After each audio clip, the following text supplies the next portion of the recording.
I have received a lot of requests for Beneath the Lily Banner's rules walkthrough. There are various extracts in existing League of Augsburg channel videos such as the Battle of the Boyne and the Battle of Killiecrankie, but this video runs through a turn sequence and some other mechanisms across an entire game. It is a scenario from foreplay number 28, Mud and Blood, which covers 3 scenarios from the Battle of Aughrim. This particular game only involves infantry and is called the Bloody Hollow. The table is a very modest 4 feet by 3 feet and each side has 6 units. The Williamites are attacking Irish infantry defending the edge of a great morass which defined the course of this momentous battle. The Williamite infantry have just crossed a deep stinking bog waist high in mud. They're tired and disorganised and must reorder themselves before advancing into a strong Irish defensive position and forcing their way up a steep hill. The scenario calls for the Williamites to spend 1 or 2 turns forming up. The blue markers indicate that each of the 6 battalions did well in their check process and all can move off in turn 2 of the 12-turn battle. The first thing to do each turn is determine what percentage of each force can receive orders.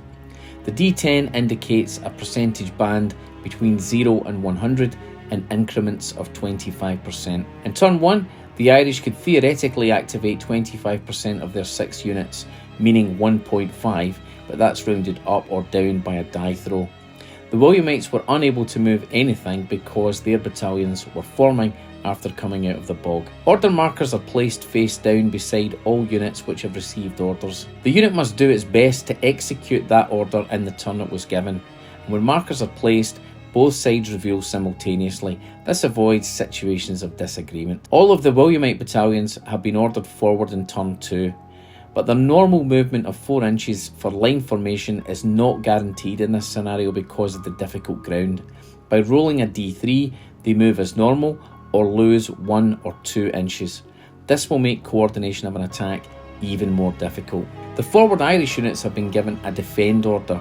This routes them to the spot, provides fire and morale advantages, but can only be changed by a personal visit from the brigadier or a higher ranking general. After all orders are completed, artillery fire, shooting, close combat and morale phases take place. As the 2 forces are not close enough yet and there is no artillery in this game, we move straight to the next turn. The Williamites are bunching a little in the centre and the Zeeland regiment is racing away on the left flank, which may prove problematic if it remains unsupported.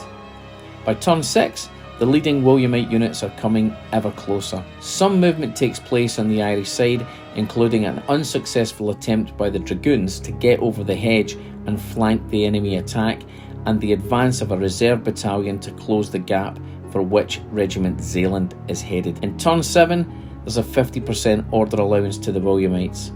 The Huguenot infantry have come within short range of the Irish defenders, and the first musketry of the battle is taking place after all movement is completed. There are no charges at this point. It was rare for infantry to charge other formed infantry unless to take a position such as this. Cuconnet Maguire's battalion moves down the slope of Kilcommodon Hill to block the advance of Regiment Zeeland. O'Neill's Dragoons also finally make it over the hedges after 2 failed attempts. Their defend order allows a certain amount of manoeuvre around the spot being defended. Here's some exciting shooting. Let's walk through the very first fire of the game coming from the Irish battalion of Colonel Cormac O'Neill. There are 2 stands of models and the unit is drilled, so 1d8 per stand. They are an all musket unit, so receive 1 extra shooting die. They also have defend orders which gives them another extra shooting die. So they start with 4 d8 dice. This is their first fire, so the d8s are traded in for the next higher dice type, which is d10. The unit is shooting at short range, so its number of dice is doubled to 8. So Colonel Cormac O'Neill's battalion will shoot with 8 d10s, looking for 6 or above to score a hit. They achieve an impressive 5 hits. This will not only disorder Regiment Belcastel, but compel a morale check. Musketry is simultaneous, and the French shoot back with 2 stands, giving 2 dice plus 1 die for all musket. They lose 1 die for the target being concealed. They check to see if the powder is wet, and luckily it's not. They swap their d8s for d10s and double the number of dice for shooting at short range. The fire is very disappointing, and they only achieve a single hit. Their morale check gives an outcome of shaken, meaning the French cannot advance next turn.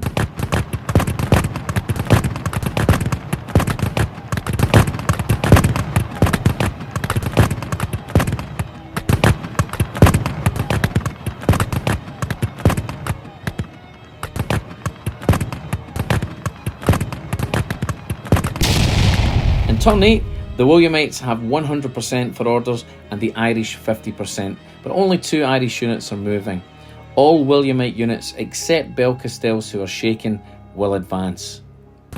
In this turn, the uneven musketry exchange between Belcastell and O'Neill's continues, whilst Regiment de Cambon faces an identical situation against Lord Ivy's regiment. The Irish are back to D8s this time, and their shooting is poor compared to the previous turn.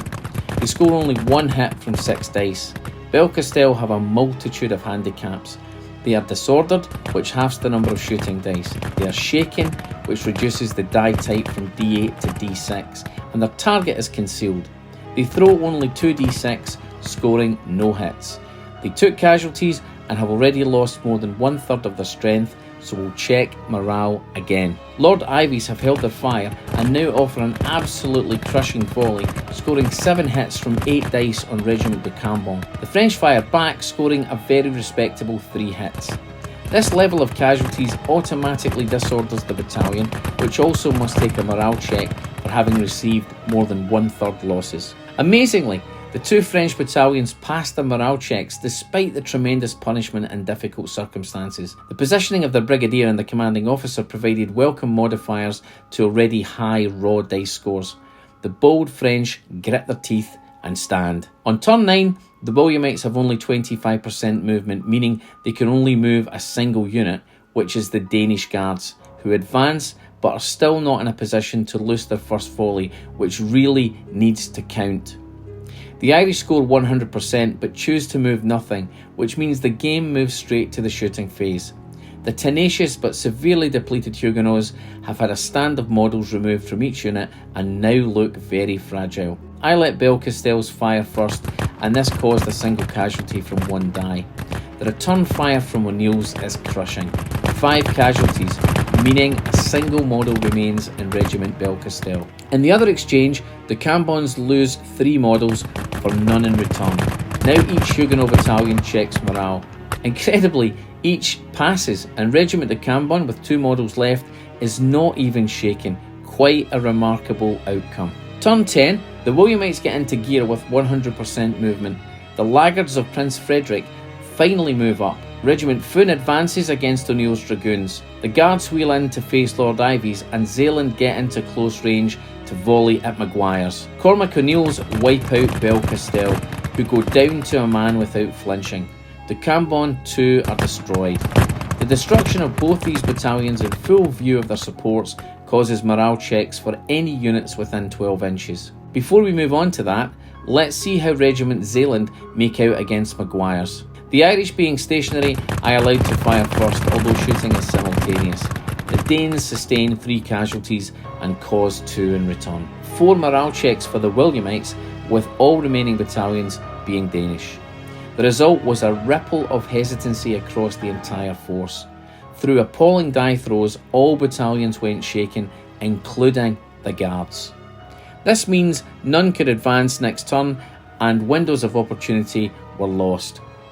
Orders can still be issued to 3 battalions, but these would be limited to formation changes or rallying. The Irish moved nothing in turn 11. O'Neill's Dragoons opened up on the Fun Regiment at effective range.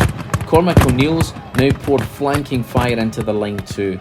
Ivy's opened up against the rallying Guards, while Zeeland and Maguire's slugged it out on the flank. Fun are under pressure, taking 3 casualties. The Guards also take 3 casualties, and Zeeland 1 for no response from the rallying Danes. Despite their difficulties, both Funen and Zeeland recovered from being shaken. Prince Frederick automatically lost their shaken, having been out of the firing line, but the Danish Guards throw yet another 1 and are only saved from rout by their elite status and proximity of their Brigadier and von Tetau. On the final turn, nothing too dramatic was possible in movement terms. Fun closed with the Dragoons. Prince Frederick's moved up, but are too far away to assist. The shaken guards cannot advance, and Zeeland continues to blaze away at Maguire's. Foon raked the dragoons, causing 5 casualties, creating an automatic disorder and compelling a morale check. They receive 2 casualties in return. The guards receive another casualty and must expend their first fire shaken. What a disappointment. They should have shot with D12s, but being shaken and having wet powder, they fired with D8s and caused no casualties. It was all down to Regiment Zeeland.